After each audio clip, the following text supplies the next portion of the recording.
"We don't want you embarrassing us here," Dad said. He stood in the center of the Summit Peaks lobby, surrounded by his Louis Vuitton luggage, looking at my worn hiking pack with pure disgust. Mom adjusted her designer scarf, refusing to meet my eyes. "Find a motel you can afford, Nova. Just go." I didn't argue. I didn't ask why. I turned my back on them and walked out into the freezing wind. My phone buzzed before I reached the car. It was the hotel director.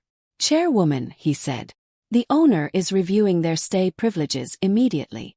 Drop a comment and let me know where you're listening from and what time it is for you right now. I'd love to know who's part of our community." 30 minutes earlier, the storm was already raging outside, burying the Summit Peaks Lodge in white. I drove my rented Jeep up the winding pass, the heater rattling against the sub-zero wind. My gear was stacked in the back. A worn technical shell that had seen the summit of Denali, crampons scratched from actual ice, and boots that were built for survival, not for show. When I pulled up to the circular drive, my family was already there. Their massive, blacked-out SUV was idling, the chauffeur unloading a mountain of luggage. Louis Vuitton trunks, Rimowa hardshells, pristine ski bags that had clearly never touched real snow. My brother Tyler was standing by the entrance, looking like a mannequin for a luxury ski catalog. His parka was blindingly white, the designer logo prominent on the chest. I parked the Jeep next to their tank. When I stepped out, the wind hit me like a slap. Tyler looked down at my boots, then at the slush I was tracking onto the heated pavement. "Nice look, Nova," he said, his voice carrying over the wind. "Did you hike here from the airport? Or is that just the starving artist aesthetic you're committed to?" I ignored him and grabbed my pack. It was heavy, efficient, packed with survival gear worth more than his entire outfit, but to him it just looked old. Function over fashion was a language my family didn't speak. To them, if it didn't shine, it wasn't valuable. Inside, the lobby was a cathedral of timber and stone. A fire roared in a hearth big enough to stand in. My mother, Susan, was near the concierge desk, nervously adjusting her fur collar.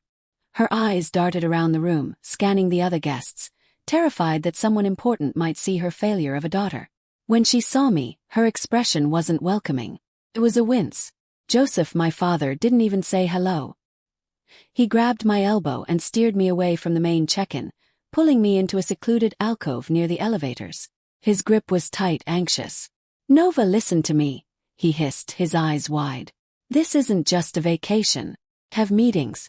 Important meetings." Pulled my arm back. "I know, Dad. You mentioned something about potential partners."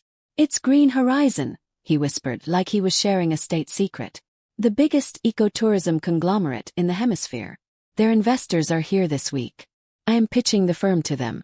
This deal, it saves everything." He looked me up and down, his gaze lingering on my faded jacket and the duct tape on my glove, tape I used to reinforce the grip for ice climbing. He didn't see experience. He saw poverty. "I cannot risk you looking like this in front of them. Appearances are everything in this world, Nova. You know that." He reached into his pocket and pulled out a trifold brochure. He shoved it into my hand. "I cancelled your room here. I booked you a bed at the Pine Cone Hostel. It's 10 miles down the mountain. The shuttle runs every hour." I stared at the brochure. Hostel. 10 miles away. In a blizzard. "Dad," I said, my voice steady. "You're kicking me out." "I'm managing a crisis," he snapped. "You don't fit the brand, Nova. You're a copywriter. You live in a studio. You don't understand high stakes. Just go. I'll call you when the deal is done. Maybe we can do dinner on Thursday if you can find something appropriate to wear." He turned his back on me and walked toward the reception desk, straightening his tie. I looked down at the brochure. Then I looked at my father's retreating back. He thought he was pitching to strangers. He thought he was impressing the elite. He didn't know that the prospectus he was holding, the business plan he was betting his life on. I wrote it. I built the model. I founded Green Horizon 5 years ago under a holding company he'd never bothered to research.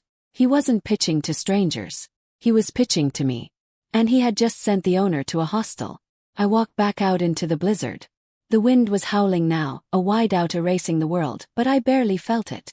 My body was moving on autopilot. Stiff, mechanical, obedient. I climbed into the Jeep and sat there, the engine idling, the the heater blasting cold air against my frozen hands. I didn't drive away. Not yet. I just sat there, staring at the trifold brochure for the Pine Cone Hostel. Why didn't I scream? Why didn't I throw the paper in his face and tell him right then and there that I owned the ground he was standing on? Why did I just take it? It's a question I've asked myself 1,000 times. And the answer is always the same. Because I was trained to take it. When you grow up in a house where love is conditional, where affection is a currency you have to earn by being invisible, you learn to swallow the poison. You learn to view their cruelty not as abuse, but as the cost of entry. You tell yourself, if I just take this one more insult, if I just agree to this one more exclusion, maybe they'll let me stay. Maybe they'll finally see that I'm good. It's a trap. The trap of normalized cruelty. You spend your life auditioning for a role you were never going to get. You think their approval is the prize, so you endure the humiliation because you think it's the price of the ticket. You walk into the lion's den every single day, hoping that if you are quiet enough, the lions won't bite. I looked at the hostel brochure again. Bunk beds available starting at $40. I had built an empire. I had a net worth my father couldn't even calculate. And yet, here I was, a 28-year-old chairwoman, sitting in a freezing car, seriously considering driving 10 miles down a mountain just to make my father comfortable. That is the power of the conditioning. Makes you small. Makes you forget who you are. But then my phone lit up on the passenger seat. It was a notification from the family group chat. The one I was supposedly removed from years ago. Tyler must have added me back just for this moment, or maybe he forwarded the screenshot to make sure I saw it. It was a photo. They were already in the suite. The fire was roaring. Champagne was popping. My mother was laughing, her head thrown back in genuine delight. Ashley was holding up a glass. The caption from Tyler read, "Problem solved. The stray is gone. Champagne time." I stared at the screen. A stray. They weren't sad I was gone. They weren't conflicted about sending me into a storm. They were celebrating. They were toasting to my absence. Something inside me snapped. It wasn't a loud snap. It was quiet, like a dead branch finally breaking under the weight of snow. The conditioning broke. The fear evaporated. The desperate little girl who just wanted to be invited to the table finally died. I wasn't going to the hostel. I wiped a single tear from my cheek. It wasn't a tear of sadness. It was the last residue of the daughter who thought she could buy love with compliance. That daughter was gone. I picked up my phone and dialed the number. "Marcus," I said. "It's Nova." "Chairwoman," he answered instantly. The line was crystal clear despite the storm. "We have the penthouse prepped.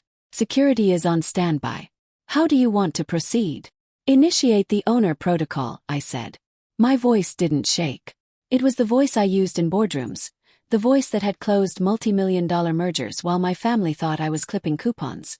"And Marcus, flag the Patterson party for immediate financial review. I want to see if their credit limits match their arrogance." "Understood," Marcus said. "I'll pull the report myself. And the investors? Have them ready in the lobby in 20 minutes.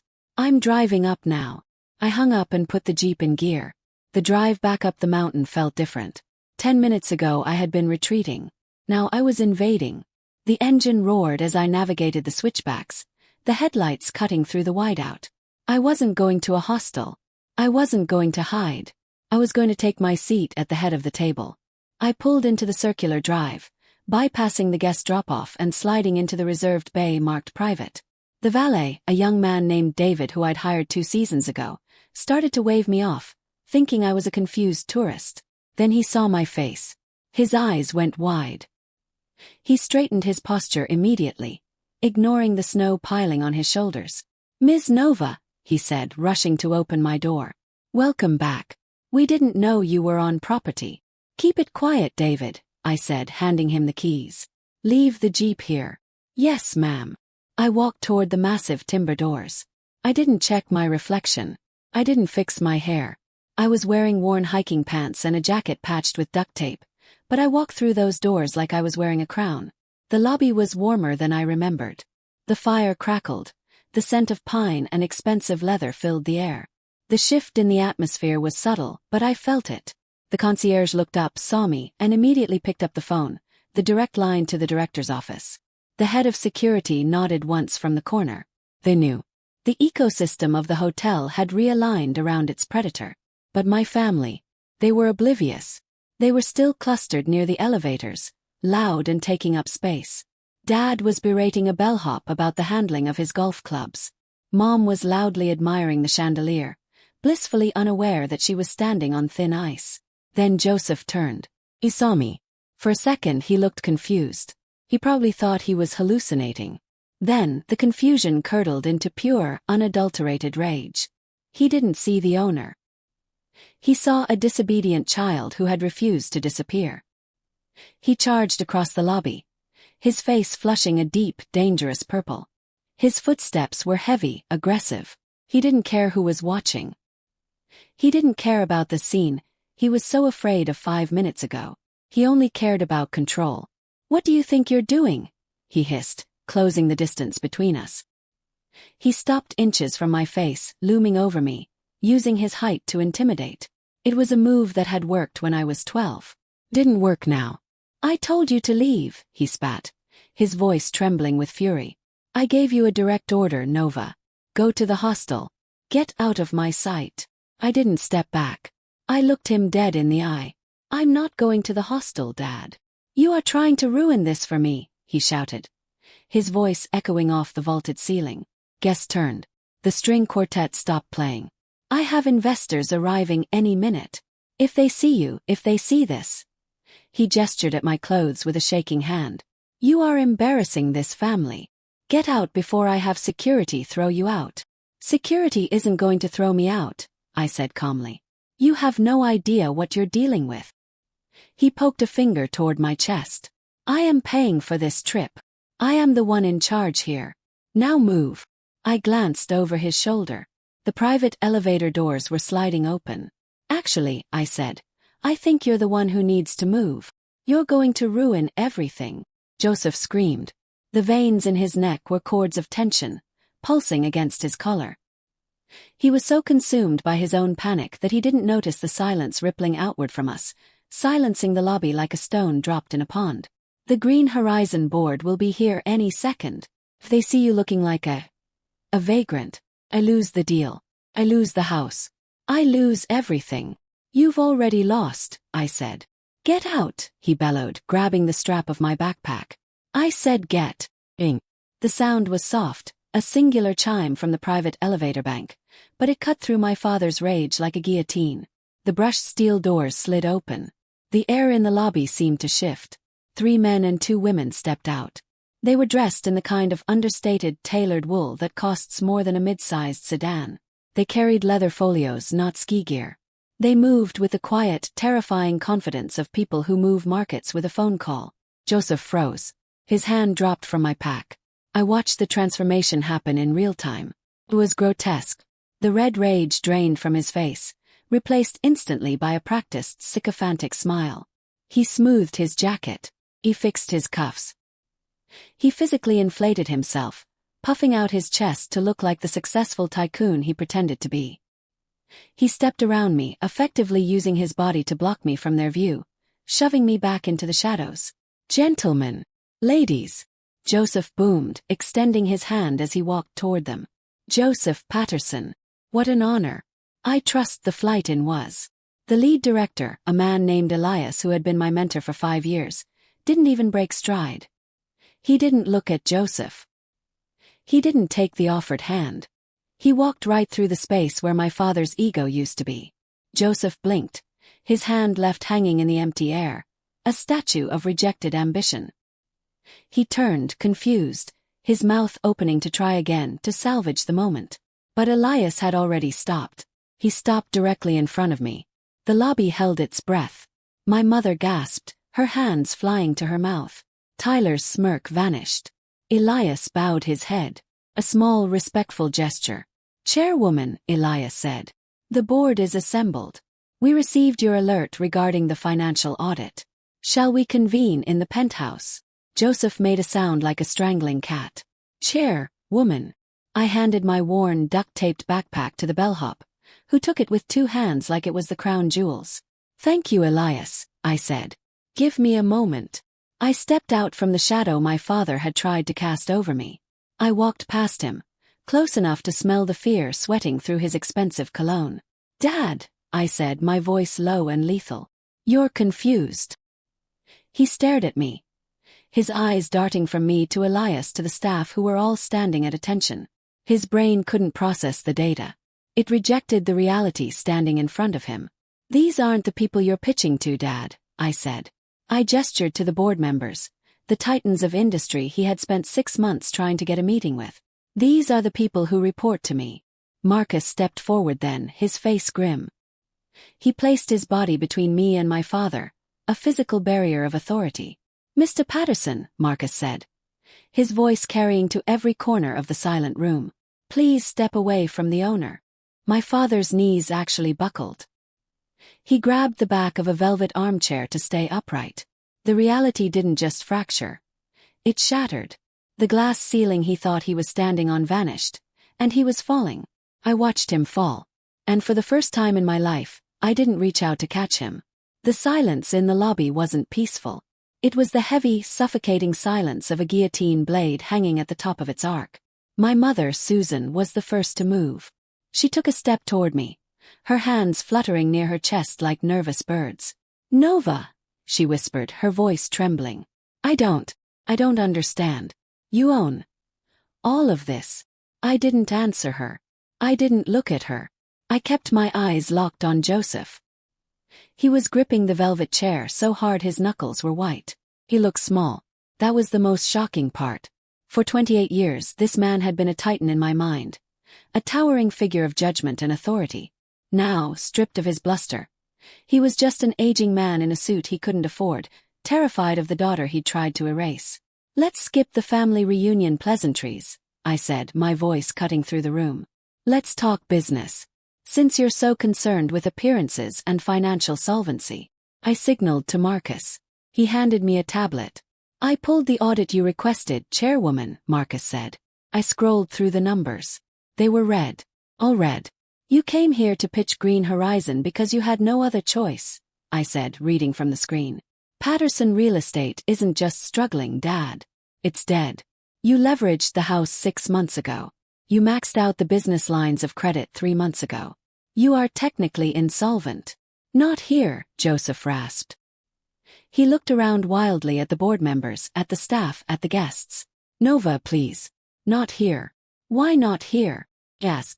You were perfectly happy to discuss my finances in the middle of this lobby 5 minutes ago. You were loud about it. You wanted everyone to know I couldn't afford a room. It seems only fair we apply the same transparency to you." I looked up from the tablet. "But that's not the worst part, is it?" I stepped closer. He flinched. "You weren't just betting on this deal to save you," I said softly. "You were betting on me. Or rather, you were betting on the grandmother's trust fund." His eyes widened. The color drained from his face completely. "I know you called the bank last week," I said. "I know you tried to gain power of attorney. You thought because I was just a copywriter, I wouldn't notice if you raided the only assets I had left to cover the $85,000 bill for this trip. I was going to pay it back," he stammered. "It was a bridge loan. For the family." "It was theft," I corrected. "But you found out the hard way, didn't you? The account was empty. I moved those assets into my holding company 2 years ago." I watched him crumble. It was fascinating in a clinical, detached way. I used to wonder why my father needed to control everyone around him. Why he needed to be the loudest voice, the biggest spender, the absolute authority. Now, looking at him, I finally understood. It's the illusion of the empty wallet. When a man has no internal value, no kindness, no integrity, no genuine connection, he has to rent his authority. He buys respect with credit cards. He builds a personality out of brand names and exclusive memberships. He treats people like commodities because he is empty inside. His power isn't real. It's a costume. And the moment you take away the financial prop, the moment the credit limit is reached, the man disappears. He wasn't a monster. He was just a balance sheet that didn't add up.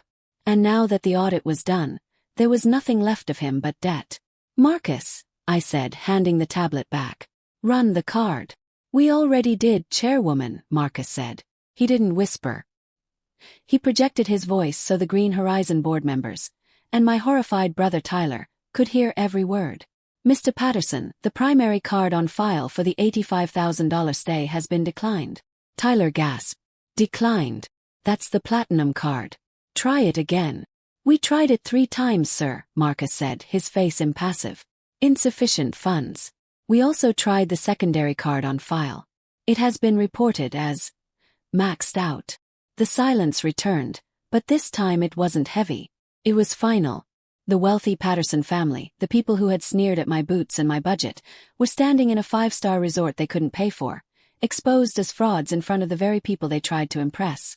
It seems, I said, smoothing the duct tape on my jacket, that you are the ones who can't afford to be here. I didn't wait to see them leave. I signaled security to handle the removal. I turned my back on their pleading faces and walked to the private elevator. The doors closed, shutting out the noise of their humiliation. Inside the penthouse, the silence was heavy, but it wasn't lonely. It was peaceful. I stepped out onto the balcony. The storm had broken. The air was crisp and clean. I watched the red taillights of their SUV disappear down the mountain road, fading into the white dark. To everyone who has been told they don't fit in the picture. Maybe it's because you were meant to own the frame. Sometimes you have to realize that family isn't just about blood. It's about respect. And if they can't give you a seat at the table, you have to be brave enough to build your own mountain. Let them stay in the valley. If you've ever had to build your own table because they wouldn't give you a seat, share this story. You are not alone.